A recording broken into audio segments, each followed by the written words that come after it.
नाशिक शहरातील प्रत्येक बातमी सखोलपणे आणि तिच्या संभाव्य परिणामांसह जाणून घेण्यासाठी आजच अधिकार न्यूजच्या YouTube चॅनलला सबस्क्राइब. सत्याग्रह भूमी प्रतिष्ठान नाशिकच्या वतीने कृतज्ञता सन्मान सोहळा संपन्न झाला. आंबेडकरी विचारधारेशी बांधिलकी सांगणाऱ्या तसंच ज्वलंत सामाजिक प्रश्नांवर लढे उभारणाऱ्या ज्येष्ठ दिग्गजांचा सत्याग्रह भूमी प्रतिष्ठान नाशिकच्या वतीने कृतज्ञता सन्मान सोहळा नुकताच पसा नाट्यगृह नेहरू गार्डन समोर नाशिक इथं पार पडला. यावेळी कार्यक्रमाचे प्रमुख पाहुणे म्हणून ज्येष्ठ पत्रकार राजू परुळेकर हे उपस्थित होते. यावेळी सर्वप्रथम महान थोर विचारवंतांच्या प्रतिमेस पुष्पहार घालून कृतज्ञता पुरस्कार सोहळ्याला सुरुवात करण्यात आली.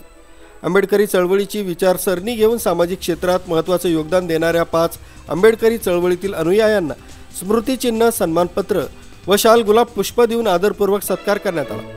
यावेळी समाजात होत असलेल्या अराजकतेविषयी ज्येष्ठ पत्रकार राजू परुळेकर यांनी आपली प्रतिक्रिया व्यक्त केली. तसंच कार्यक्रमाचे अध्यक्ष श्यामदादा गायकवाड यांनी देखील आपला मनोगत व्यक्त केला. यावेळी कृतज्ञता सन्मान सोहळ्याचे मानकरी चंद्रशेखर काळे, जयंत भालेराव, करुणासागर पगारे, नामदेव गायकवाड, करीम शेख बादशाह यांना मान्यवरांच्या हस्ते सन्मानित करण्यात आले. तसंच सत्कार सोहळ्यात उपस्थित असणाऱ्या आंबेडकरी विचारसरणीच्या अनुयायांचे विजय आहिरे यांनी आभार मानले. तसंच हा सत्कार सोहळा व्यवस्थितरित्या पार पाडण्यासाठी विजय बागुल, श्यामली चव्हाण, सुप्रिया बर्वे यांच्यासह सत्याग्रह भूमी प्रतिष्ठान नाशिक सर्व आंबेडकरी विचारसरणीच्या अनुयायांचे महत्त्वाचे सहकार्य लाभले. मोठ्या संख्येने या ठिकाणी आंबेडकरी चळवळीतील नेते, कार्यकर्ते तसंच डॉक्टर बाबासाहेब आंबेडकर यांच्या विचारधारेवर चालणारी मंडळी इथं उपस्थित होते. मोठा जनसमुदाय या कार्यक्रमास उपस्थित होता. त्याचबरोबर या प्रसंगी मान्यवरांनी पुरस्कारार्थींच्या संदर्भात आपलं मनोगत व्यक्त केलं. त्याचबरोबर प्रमुख मान्यवरांनी आपली प्रतिक्रिया व्यक्त केली. आणि प्रतिक्रांती होत असतात. काळाची ती एक देणगी असते. आंबेडकरी चळवळ ही अशा पद्धतीनं सातत्यानं आपलं अस्तित्व ठेवून राहणार आहे आणि ती मोठी होणार आहे. किंबहुना बाबासाहेबांचा विचार हा जागतिक विचार आहे. तो या देशाला स्वीकारावाच लागेल. या देशाला त्यापासून पर्याय नाही. हे 5 जण सामाजिक सेवक यांच्या कुटुंबासह इथे उपस्थित झाले. मी त्यांचे मनापासून आभार मानतो. त्याचबरोबर हा कार्यक्रम परुळेकर सरांनी त्यांच्या फेसबुकवर टाकला. त्याच दिवशी हा महाराष्ट्राच्या लेवलला कार्यक्रम गेला. त्यांचे मी मनापासून आभार मानतो.